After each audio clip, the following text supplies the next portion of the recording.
pemirsa Sinar 5 TV yang berbahagia, Assalamualaikum warahmatullahi wabarakatuh. Alhamdulillahirrabbilalamin, pada hari ini kita berkesempatan lagi bertemu kembali. Sudah lama kita tidak berbincang-bincang dalam program BH, Bincang Humaniora. Oke, tepuk tangan dulu. Masih tetap bersama saya, ya, Pimret Sinar 5, ya, Rohimin, dan masih bersama dengan Pak Agung, ya, guru bahasa Indonesia, dan Ustadz kita muda kita nih, mubalik muda kita, Ustadz Hibzon, ya. Dan saat ini kita kedatangan tamu, ya, yaitu Pak Heru.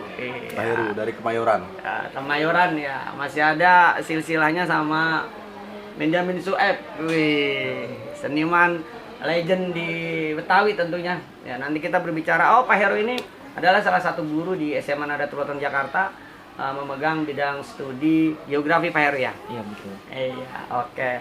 Alhamdulillahirrabbilalamin, kita dapat berjumpa kembali setelah lama kita vakum. Ya, pada hari ini ada beberapa suatu hal yang akan kita bahas, tentunya masih dalam dunia pendidikan. Nah, apa itu? Kalau dari konsep yang tadi sebelum kita syuting, kita sedikit membahas tentang permasalahan anak. Tentunya anak didik, ya, yang ada di sekitar lingkungan sekolah. Kebetulan 3 tokoh yang sebagai narasumber kita pada hari ini adalah Pak Agung, Pak Hibzon, dan Pak Heru adalah seorang yang menjabat sebagai wali kelas. Wali kelas, ya. Kita berbicara terkait bagaimana nih, ini adalah regenerasi muda yang muda, bagaimana sih cara untuk memanage sebuah manajemen terkait masalah ngurusin anak orang. Ya. Ini kayaknya handphone bunyi orang tua wali juga. Iya, kayaknya sih orang tua wali. Coba kita cek lihat. dulu. Iya. Orang tua bener. Saya dulu sebentar.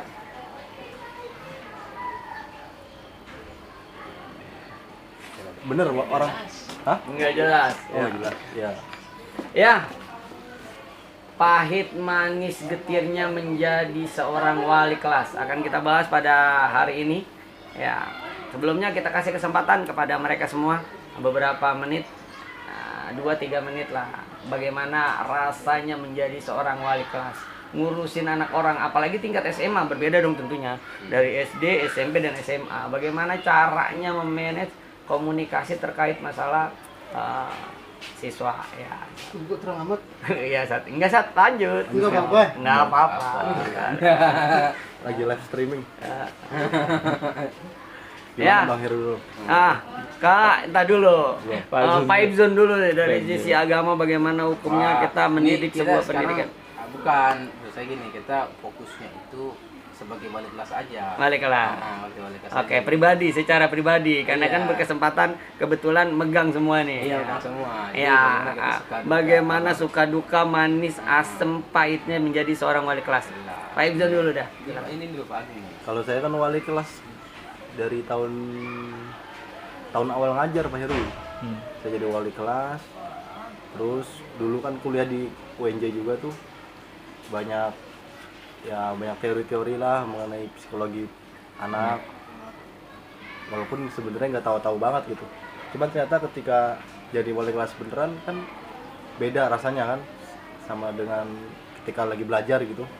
Masalahnya macem-macem, kadang-kadang nggak sama persis kayak yang di buku gitu. Misalnya Bang Heru baru berapa bulan jadi wali kelas? 2 bulan. Kalau menurut Bang Heru ada nggak yang Bang Heru pelajarin di kampus di UNJ pakai sebagai wali kelas gitu? Ada Pak. Coba diceritain. Ya, kok dilempar ke sini? Ya, nanti ganti. Oh, gantian. Nanti gantian. Ya. Tadi kan wali kelas baru. Oh, iya. Ada sih. Coba silakan Bang Heru diceritakan. Dari sisi apanya, Pak? Apapun. Mungkin gini, apa yang kamu rasakan ya ketika jadi wali kelas? Apa bisa apa enak, apa enggak nyaman? Shock. Karena kan saya belum berkeluarga ya. Iya. Belum Sama, punya anak. sama. Udah punya anak duluan tapi belum punya istri. Banyak gitu. Terus dari sisi apa namanya latar belakangnya, Matanya agak sedikit. latar belakang keluarganya kayak gitu. Kan beda-beda. Saya tuh punya anak ABK lagi, ABK maaf. Anak ABK, kebutuhan khusus. anak berkebutuhan khusus, ya kan. itu bener-bener susah gitu untuk memanage dia gitu, mengarahkan. Kita udah ngasih tahu nih tapi berulah lagi, udah ngasih tahu berulah lagi, ya kayak begitulah. Terus juga ada karakter anak yang misalnya bandel kayak gitu ya kan. Kayak istilahnya kalau dalam satu lingkup kelas itu dia kayak jagoannya lah gitu ya kan. Nah itu agak susah Pak, memanage agar anak itu bisa berubah lah gitu, jangan seperti itu ya. Macam-macam lah anak-anaknya, karakteristiknya kayak gitu, unik-unik. Ada juga yang jarang masuk kayak gitu, udah dibilangin untuk tetap masuk gitu tapi masih nggak masuk juga. Sulit lah pokoknya. Jadi apa yang Bang Heru pelajarin di kampus Universitas Negeri Jakarta nggak membantu kepusingan Bang Heru ketika jadi wali kelas? Iklan. Mungkin Yang sedikit dipelajari doang dulu kayaknya. di Romangun. Sedikit doang kayaknya. Berarti di Rawamangun nggak dapat apapun untuk membantu Bang Heru menjadi wali Membantu kelas? pasti. Apa ya? Kayak dari sisi manage anak-anak tuh seperti apa kayak gitu, dari psikologinya Adalah cara-caranya. ada cara-caranya, cuman ya nggak begitu mendetil lah. Teori kan ya pas dipraktekin tuh bener-bener beda gitu loh. Apa yang kita praktekin dari sisi teori yang kita pelajari di UNJ dengan yang langsung kayak gitu beda banget. Iya, karena kita kan ngurus anak ya, bukan ngurus kembang sama ngurus hewan. Jadi, Hewan. sepertinya teori-teori yang dari kampus itu belum tentu matching. Harus kita olah lagi kayaknya ya Bang. Iya benar, harus kita Karena begini, sesuatu hal pembelajaran yang kita pelajari secara teori, tapi pada saat prakteknya di lapangan itu benar-benar berbanding terbalik.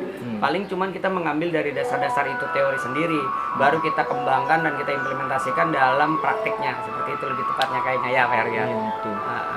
Ini kalau saya sih begini bro, lihatnya itu bahwa teori yang dibangun itu berdasarkan pengalaman.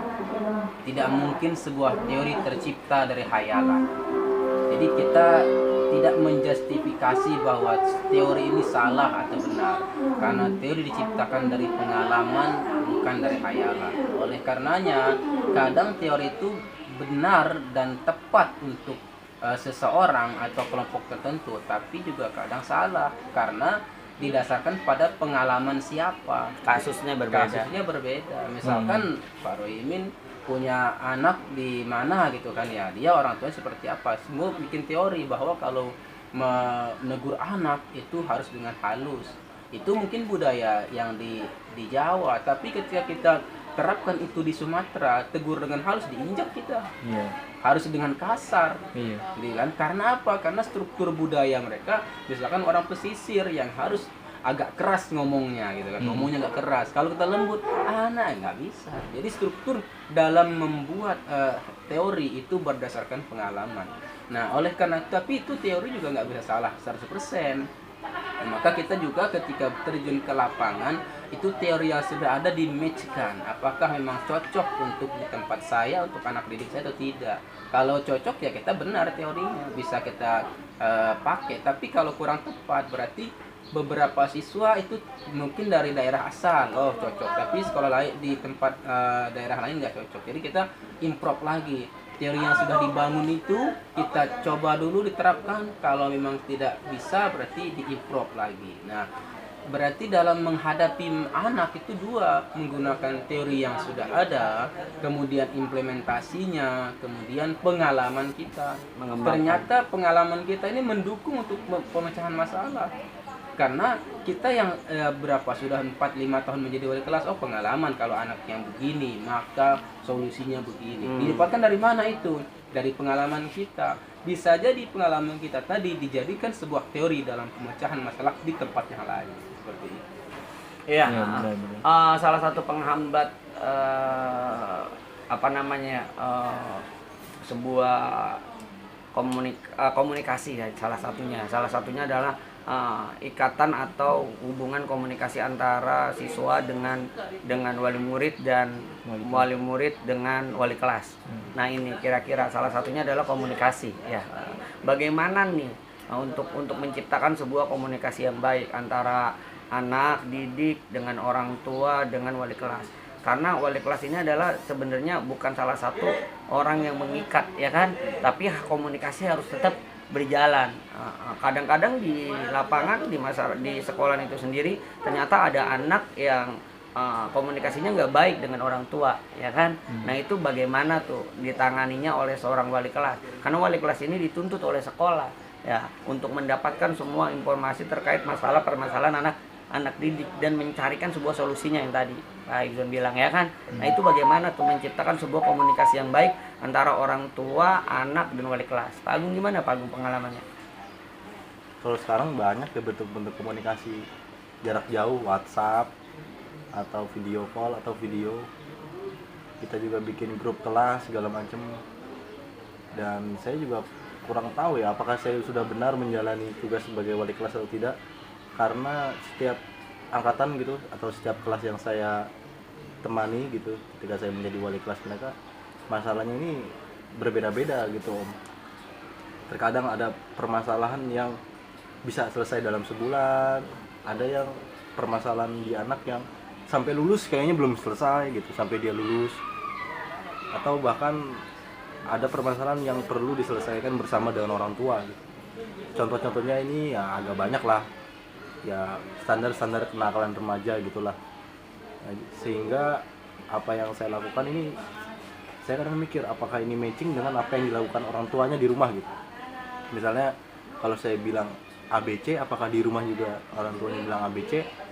Nanti saya udah capek-capek bilang ABC, orang tuanya di rumah bilangnya FGH lagi kepada anaknya gitu. Sehingga anaknya mau ngikutin yang mana kan jadi kabur gitu. Itu kira-kira maksudnya nyambung nggak Bang Heru? Nyambung. Coba dikonkretin deh yang Nyambung sih. pengalaman Bang Heru. Sama kan ada yang pernah begini, kira-kira kayak gimana? Kalau saya kan baru pertama kali jadi wali kelas kayak gitu. Yang saya rasain memang dengan beragam latar belakang karakter kayak gitu dari anak-anak, tentu juga permasalahannya beda juga gitu, ya kan? Ada yang ABK misalnya, ya kan, permasalahannya ABK nih anak, ya kan? Otomatis kita menyelesaikannya berbeda dengan anak yang permasalahan kenakalan remaja kayak gitu kan, ya. Banyak permasalahan-permasalahan yang beragam sehingga kita penyelesaiannya juga harus beragam juga kan kayak gitu, ya kan? Nah ini jadi tantangan juga pertama kali jadi wali kelas. Saya tuh gini nih, dulu saya punya anak yang kan kalau kita di sini lulus harus hafalan Om. Ya, Hafalan atau apa baca di 30 ya. setoran. Nah anaknya ini tipe anak yang manja, tipe anak manja sehingga banyak mengeles gini-gini. Akhirnya ibunya bilang ke saya, bisa nggak dipermudah atau gimana gitu kan supaya anaknya cepat dapat ijazahnya. Karena anaknya ngambek dan mengancam mau pindah agama.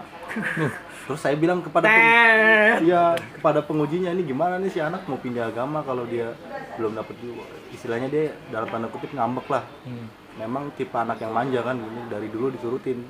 Dia tuh sudah sering pindah sekolah gitu. Akhirnya kata pengujinya, pindah agama aja tapi tetap ngapalan gitu.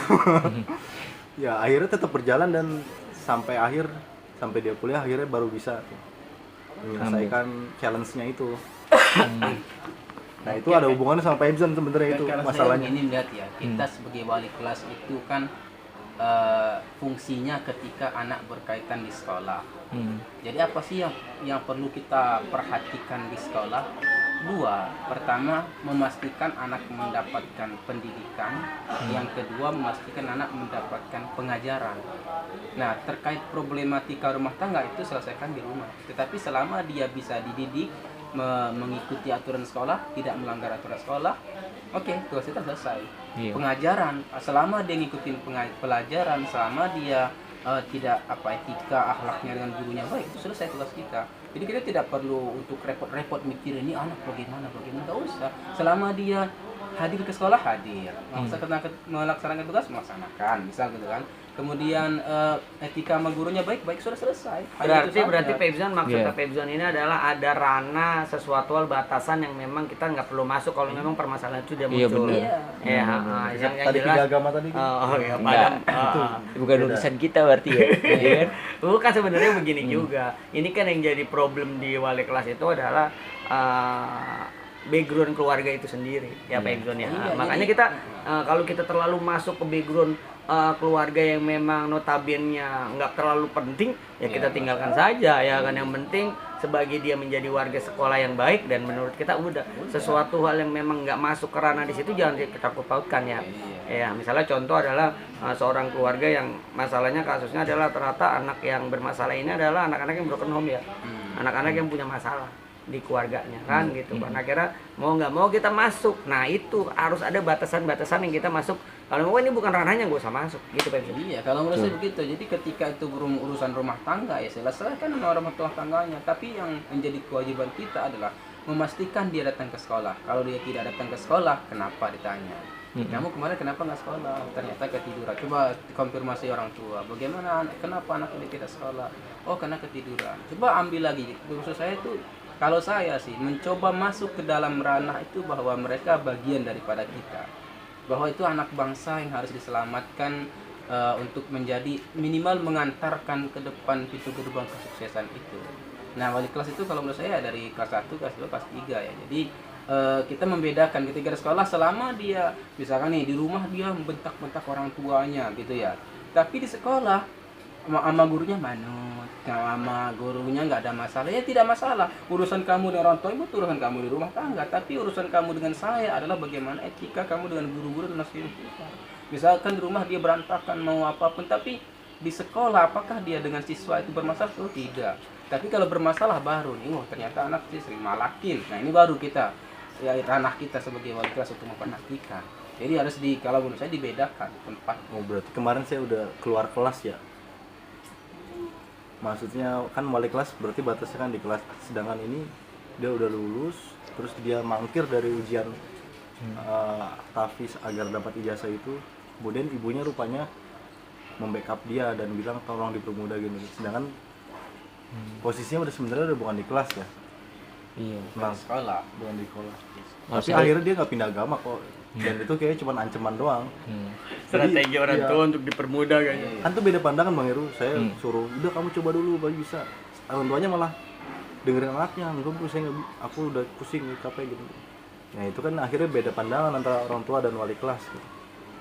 Selama kita di sekolah, misalkan gini, contoh saya misalkan ada anak saya misal pacaran sama itu, ya saya nggak masuk. Saya pacar kamu gimana? Enggak usah saya masuk. Tapi yang jadi catatan saya, kalau kamu pacaran tidak di sekolah dan tidak memakai aktif di sekolah, setelah itu terserah kamu. Iya. Itu masa depan kamu terserah. Tapi selama di sekolah kamu tidak berpacaran di ruang kelas. tidak ketahuan berpacaran di situ, tidak menggunakan aktif di sekolah, itu terserah kamu. Karena bagian kita hanya ketika dia di sekolah. Gitu. Kalau saya ya. Jadi kalau kita terlalu masuk dalam ranahnya ini anaknya begini, itu kita pusing sendiri. Iya. Belum kita ngidupin rumah tangga kita. Mungkin anak orang lagi. Saya juga berpikir seperti itu, sama kayak nikah Pak ya? Ibzon. Sama pikiran saya, cuman saya baru 2 bulan ya yang saya rasain, jadi susah gitu. Baru oh ya, saya harusnya masuk ke ranah ini aja gitu, yang ranah ini nggak perlu kayak gitu. Kayak gitu. Kalau dipastikan dia ada di sekolah, ikutin pelajaran, nggak ada laporan bapak ibu guru dia bermasalah, sudah selesai. Tapi kalau dia berada laporan, misalkan nanti anaknya nih laporan gurunya, Pak ini anaknya tidak mengerjakan tugas gitu kan. Nah itu baru kita tanya, kamu kenapa tidak mengerjakan tugas gitu kan. Tanya orang tuanya, kenapa ini anak gitu kan. Tapi kalau ditanya misalkan iya karena saya, apa alasannya kan, ada aja alibi-alibi yang dibangun kan. Nah tetapi diingatkan saja. Nah kalau kita masih bisa mengingatkan, silakan ketemukan dengan gurunya. Oke, nanti kamu akan bermasalah di pembagian rapot kalau kamu tidak menuntaskan segala kewajiban kamu dengan guru yang bersangkutan.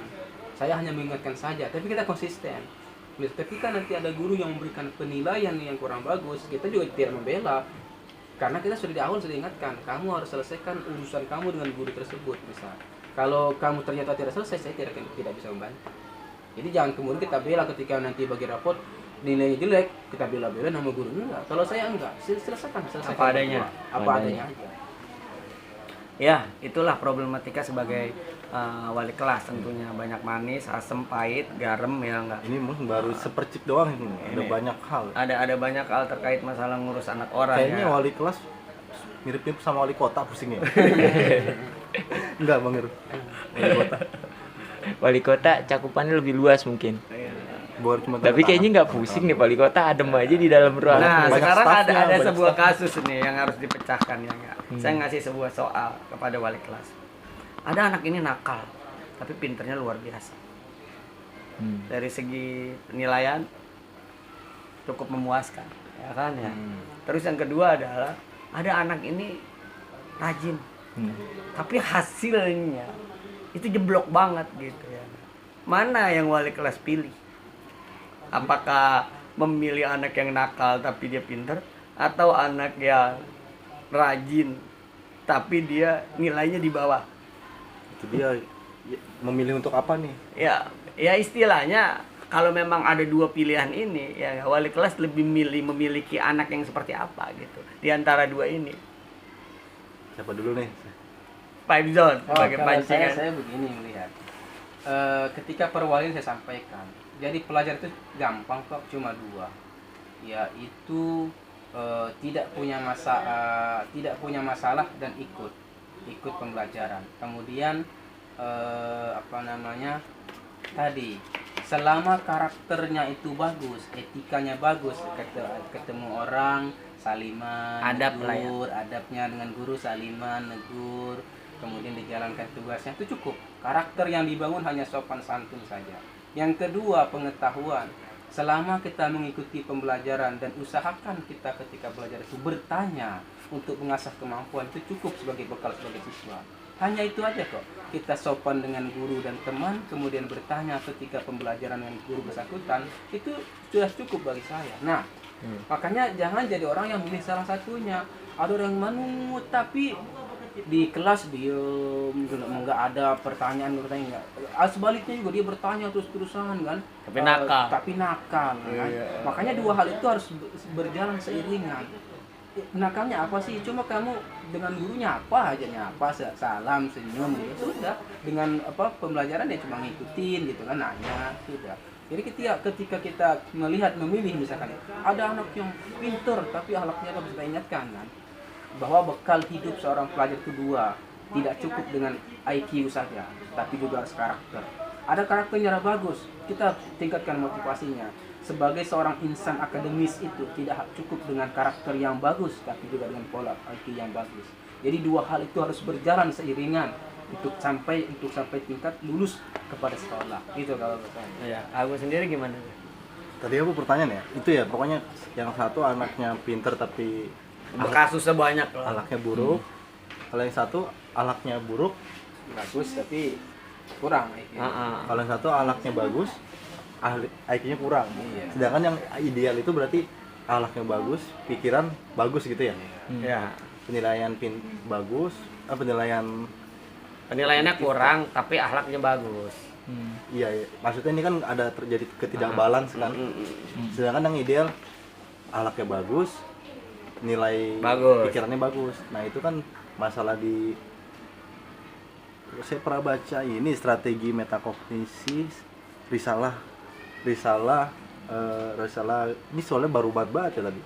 Risalah dari Kemdikbud itu mengenai strategi metakognisi tahun 2019.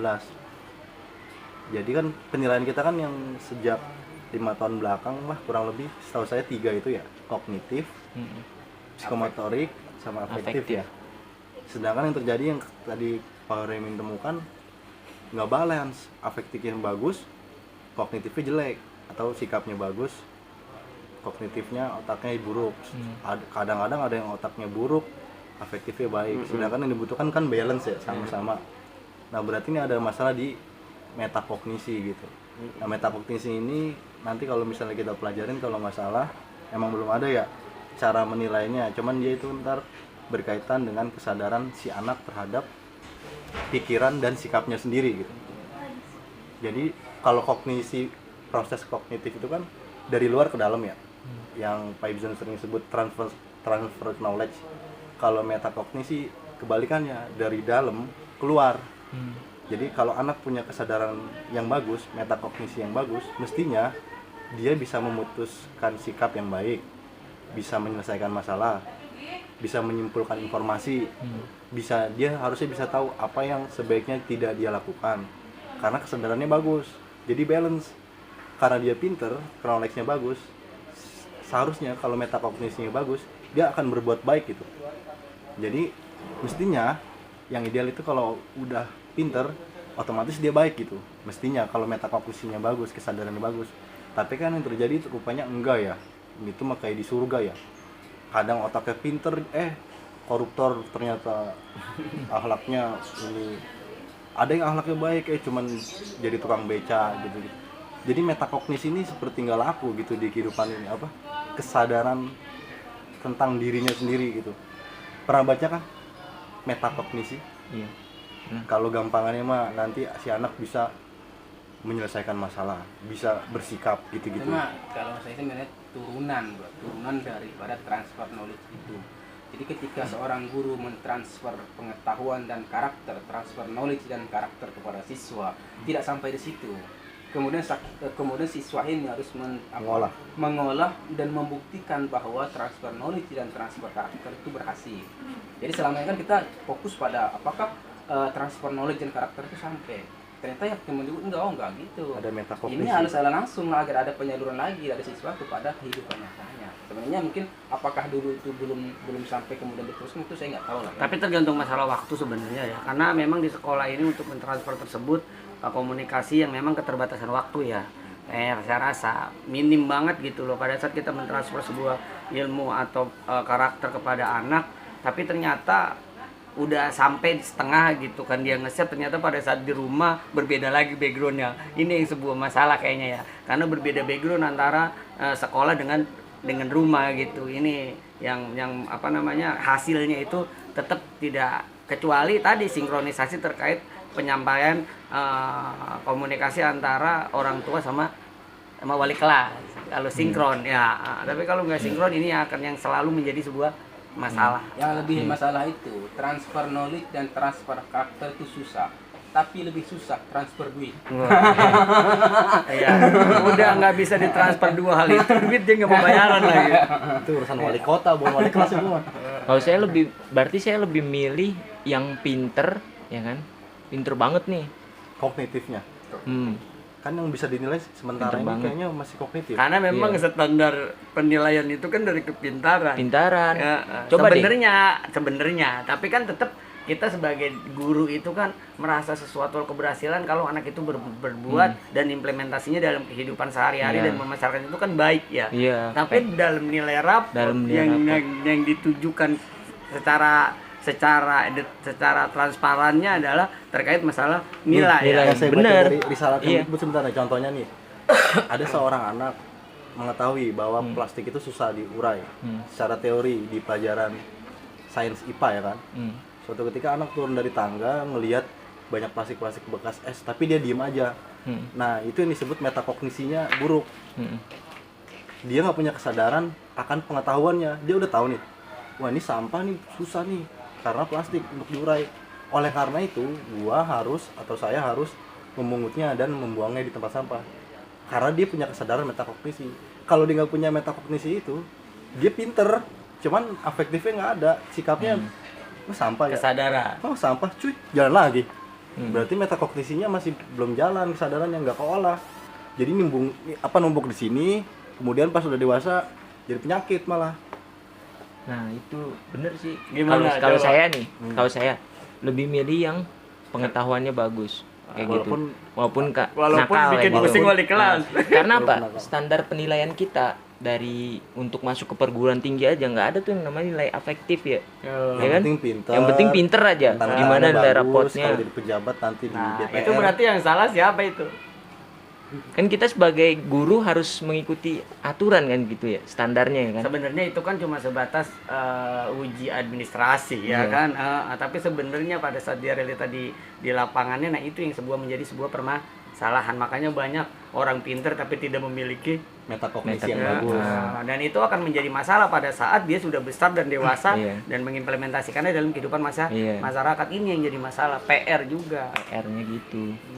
Coba Pak Agung, banggaan mana anak yang bisa lulus kuliah, berarti kan pinter nih, walaupun akhlaknya jebol kayak gitu kan, bolong 0, dibandingkan anak yang afektifnya baik nih, tapi kan dia nggak bisa tembus nih, karena pengetahuannya kan nol gitu. Coba kalau itu saya balik deh. Heeh. Gimana punya anak pinter tapi korupsi? Nah, masalahnya ini standarnya itu loh. Kita harus mencapai standarnya gitu loh. Saking Dari pemerintah. pinternya mencapai sebuah jabatan tertentu. Nah. Tiba-tiba dia karena nggak punya akhlak dia korupsi. Nah, itu Kemudian dilema. punya Dilema anak wali yang kelas. Jadi nggak betul-betul amat, cuma alamatnya adalah B semua Tapi lah berbakti nilainya. Tapi banget. dia berbakti. Ah. Mati orang tuanya. Dia mandi. Nah, ini Pak, yang jadi masalah kan standarisasi dari sistem pendidikan kita loh. Yang dinilai itu hanya pengetahuan yang aja. dituntut adalah ke situ. Nah, iya. Nah, ini sebuah sebenarnya Makanya wajar. wajar. Sangat menarik para pemirsa sekalian pembicaraan kita hari ini.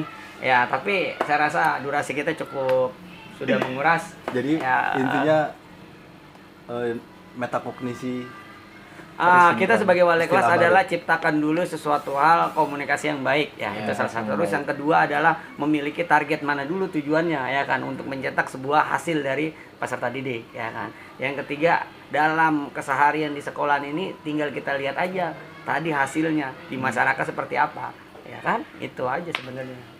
Ya, apakah pengetahuannya orang pintar Yang itu dipakai mana gitu kan, bermanfaat? yang bermanfaat. Kalau saya ada 3 nih. Ya, coba. Pertama adalah otak, kognisi, kedua kolbu, hati, dan ketiga karakter. Jadi ya ketiga-tiganya mesti diperhatikan betul. Bagaimana untuk melihat pinternya, lihat di nilainya. Bagaimana lihat kolbunya, apakah dia mempunyai rasa tanggung jawab dan empati terhadap masyarakat, dan itu akan terwujud dalam karakter yang dia tampilkan dalam kehidupan masyarakat. Ini sebagai wali kelas coba kita melihat standarnya jelas kan. Kalau pengetahuannya oke berarti nilainya bagus. Tapi kalau dia kolbunya kurang, hatinya kurang, berarti tadi itu dia melihat temannya sampah gak diambilin. Nah, karakternya adalah watak ya tadi, apa Terbentuk ketemu hasil dari orang, itu. apakah dia akan seperti itu, apa baik atau tidak. Itu kalau saya. Jadi IQ, hati, dan karakter. Ya, terakhir Saya Pak. belum bisa Oh ya, Pak dulu Pak. Dan saya misi saya itu mempelajari bagaimana mengembangkan kemampuan metakognisi siswa. Karena kayaknya sih seru tuh kalau metakognisi siswa tergerak kesadarannya, sehingga terjalin antara pikiran dan perbuatannya. Integritas itu ya. Sinkron. Mungkin itu perjuangan yang sulit itu. Agak-agak wali itu. Wali kelas. Agak-agak wali kelas itu. Pak, terakhir. Ya, kalau saya sih sama kayak pipe zone bener. Ya pertama pengetahuan kayak gitu.